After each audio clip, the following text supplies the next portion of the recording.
Assalamualaikum warahmatullahi wabarakatuh. Selamat pagi dan salam sejahtera bagi kita semua. Saya Hanifatia Kise dengan NIM F1C420027. Pada video kali ini, saya buat untuk melengkapi tugas ujian akhir semester saya pada mata kuliah Manajemen Laboratorium dengan dosen pengampu saya, Fitratul Aini, SSI, MSI. Adapun judul untuk video kita pada pagi hari ini yaitu Maintenance Alat Laboratorium dan Kesehatan dan Keselamatan Kerja pada Laboratorium. Nah, untuk bahasan pertama itu saya akan membahas terlebih dahulu mengenai maintenance alat laboratorium. Nah, di sini sudah saya bagi menjadi dua konsep utama pembahasan.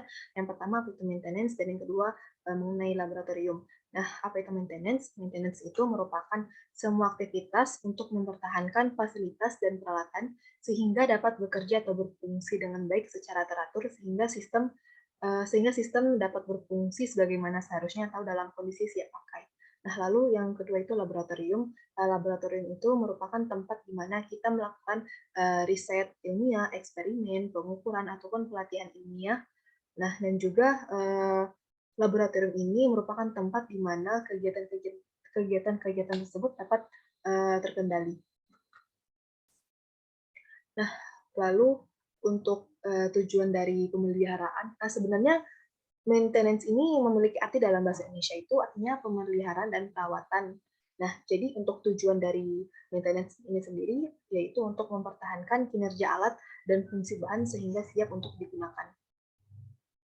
Nah, di sini ada dua konsep utama di dalam laboratorium, yaitu yang pertama ada alat dan yang kedua ada bahan. Nah, untuk alat ini sendiri itu dapat disesuaikan dengan bahan-bahan yang akan kita pakai. Nah, lalu untuk yang bahan itu saya bagi menjadi bahan yang bersifat kimia dan juga ada bahan yang untuk biologi. Nah, bahan yang kimia ini juga saya kelompokkan menjadi dua, ada asam dan asam basah, dan ada asam dan juga ada basah. Untuk asamnya itu ada asam lemah dan asam kuat, dan sama juga untuk basah, ada basah kuat, ada basah lemah. Dan untuk biologi sendiri itu dan untuk biologi itu dapat kita temukan pada mikroba yang bersifat mikroskopik yang bisa kita lakukan di bawah mikroskop. Nah, mengapa sih sebenarnya kita itu perlu maintenance?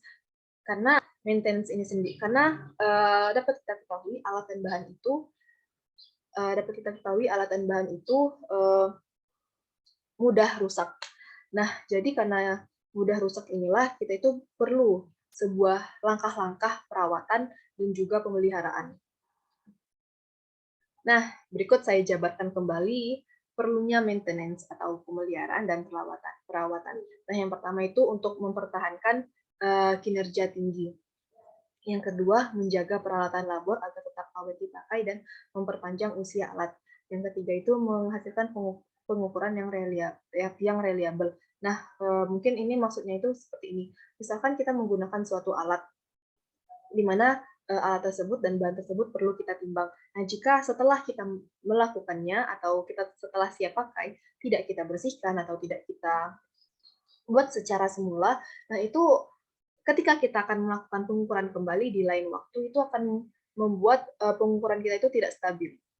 Nah, lalu selanjutnya yang keempat itu meminimalisir biaya perbaikan dan kerusakan. Nah, jika kita pelihara, jika kita merawat alat dan bahan di laboratorium, itu kan artinya memperpanjang masa usia alat bahan tersebut. Artinya kita tidak mengeluarkan biaya kembali untuk membeli bahan, untuk membeli alat. Nah, sehingga hal tersebut akan mengurangi biaya kita dan juga akan mengurangi kerusakan atau dampak setelahnya. Nah, berikut saya lampirkan kurva kinerja peralatan terhadap waktu. Bisa kita lihat untuk garis yang putus-putus itu artinya dipelihara, sedangkan untuk garis yang oranye itu artinya tidak dipelihara. Nah, bisa kita lihat untuk yang garis-garis itu atau yang garis yang dipelihara itu relatif sama dengan tahun operasi, tidak terlalu naik secara signifikan, tidak juga turun secara signifikan. Nah, artinya ada suatu pemakaian yang berlangsung lama atau yang dapat kita katakan itu seperti awet, di mana di sini untuk yang kita pelihara itu masih lanjut ke kurva masih lanjut untuk garis kemudian ke kanan. Nah, sedangkan untuk yang tidak dipelihara itu mengalami penurunan pada tahun operasinya. Artinya bahan tersebut bisa jadi rusak atau bisa jadi tidak dapat dipakai kembali. Nah, mengapa hal ini terjadi? Yaitu karena tidak dipelihara. Nah, lalu ada maintenance peralatan itu yang terencana terdapat 3. Pertama ada pengontrolan dan kalibrasi, yang kedua ada perawatan rutin dan teratur. Nah, dilakukan secara mingguan atau harian, atau bisa juga dilakukan secara bulanan. Lalu ada proses mengecek fungsi, perawatan, pencegahan, dan perbaikan hendaknya termonitor dan tercatat. Artinya itu tertata. Nah, semua proses ini dilakukan dengan adanya dokumentasi. Berikut untuk contoh dari kertas atau kegiatan monthly atau bisa juga untuk keseharian atau mingguan atau weekdaily yang kita gunakan di dalam laboratorium. Nah, maksud saya alat-alat yang kita gunakan di dalam laboratorium. Nah, ini merupakan cara dari perawatan dan pemeliharaan alat dan bahan laboratorium. Nah, yang pertama itu ada pemeliharaan atau perawatan peralatan dan bahan. Itu dapat kita lakukan seperti menyusun jadwal pemeliharaan atau perawatan peralatan dan bahan. Yang kedua ada membersihkan, menata, dan juga menyimpan peralatan yang telah kita gunakan.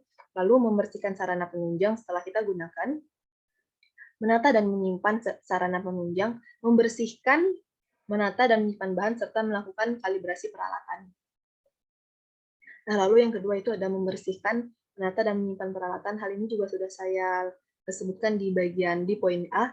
Lalu yang C juga membersihkan sarana penunjang. D, E, dan F juga sama halnya sudah saya sebutkan di poin yang A. Menata dan nah, untuk kalibrasi ini sendiri itu memiliki arti kegiatan penetapan nilai kebenaran dan pengecekan serta pengaturan akurasi dari alat ukur dengan standar nasional atau standar internasional. Nah, cara mengetahui nilai kebenarannya itu adalah membandingkan antara nilai standarnya dan nilai tolak ukur. Tujuan kalibrasi ini sendiri itu untuk mencapai pengukuran yang tepat. Nah, kita masuk ke bagian kedua, yaitu keselamatan dan kesehatan kerja di laboratorium. Nah, di sini pengertian dari keselamatan dan kesehatan kerja di laboratorium itu merupakan semua upaya untuk menjamin keselamatan dan kesehatan kerja laboratorium dari risiko-risiko yang ada di laboratorium. Nah, berikut juga sudah saya lampirkan beberapa lab safety yang dapat kita lakukan di laboratorium. Nah, yang pertama itu kita kenalkan dulu MSDS dari alat dan MSDS dari bahan yang akan kita pakai. Lalu kita juga perlu beberapa pakaian penunjang seperti perlengkapan APD, ada yang berupa jas, gloves, atau kacamata. Nah, lalu kita juga harus mendengarkan dan memahami peraturan-peraturan yang berlaku di laboratorium tersebut. Dan juga kita juga harus memahami apa yang sudah dikatakan, apa yang peraturan yang telah dibuat oleh laboran di dalam laboratorium tersebut. Nah, dalam mengerjakan suatu riset atau kegiatan atau pengamatan yang akan kita lakukan di laboratorium itu harus secara sabar dan berhati-hati. Karena yang kita ketahui itu kan kita tidak tahu nih, kan kita sudah ketahui nih mana alat yang tidak boleh dicampur, mana alat yang boleh dicampur. Jadi kita harus mengingat dengan baik dan tidak boleh bekerja secara tergesa-gesa. Dan juga lalu yang kelima itu, jika terdapat masalah saat kita melakukan pengamatan atau saat praktikum, nah kita harus melaporkannya kepada laboran. Lalu yang keenam, setelah selesai melakukan praktikum, kita bersihkan alat dan bahan dan sekitaran meja yang telah kita gunakan. Setelah itu cuci tangan sesudahnya. Dan ingat, jangan melakukan hal-hal yang tidak patut untuk kita lakukan di dalam laboratorium. Yang pertama adalah bercanda yang berlebihan, yang kedua adalah makan dan minum, dan yang ketiga adalah tidak mencuci tangan, karena untuk di laboratorium ini kita perlu hal yang steril. Nah, berikut merupakan bahaya dalam laboratorium. Sebenarnya ini lebih ke bahan-bahan kimia. Mohon maaf.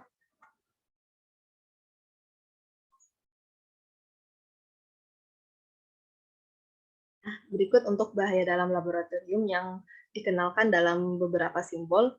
Yang pertama ada eksplosif. Eksplosif ini memiliki arti mudah meledak. Oxiding itu bahan pengoksidasi. Extremely flammable artinya itu bahan yang mudah terbakar. Korosif artinya adalah bahan yang bersifat korosif atau berbahaya. Dangerous for the environment artinya itu bahan tersebut memiliki bahaya bagi lingkungan. Harmful artinya menunjukkan risiko kesehatan jika masuk melalui pernapasan yang dilalui di mulut maupun kontak kulit. Lalu highly flammable itu bahan yang sifatnya itu mudah terbakar. Toxic bahan yang bersifat toksik atau yang beracun. Iritan yang membuat iritasi, dan juga yang very toxic itu artinya yang benar-benar berbahaya. Nah, berikut larangan-larangan dalam laboratorium. Yang pertama, dilarang bekerja sendirian di laboratorium. Yang kedua adalah persiapkan hal yang perlu sebelum masuk laboratorium, dan yang beberapa hal lainnya. Nah, sedikit quotes pada video kali ini. Wariskanlah apa yang kamu ketahui, maka Tuhan akan mewariskan apa yang belum kamu ketahui. Ilmu semakin dibagi, maka semakin melekat. Terima kasih. Wassalamualaikum warahmatullahi wabarakatuh.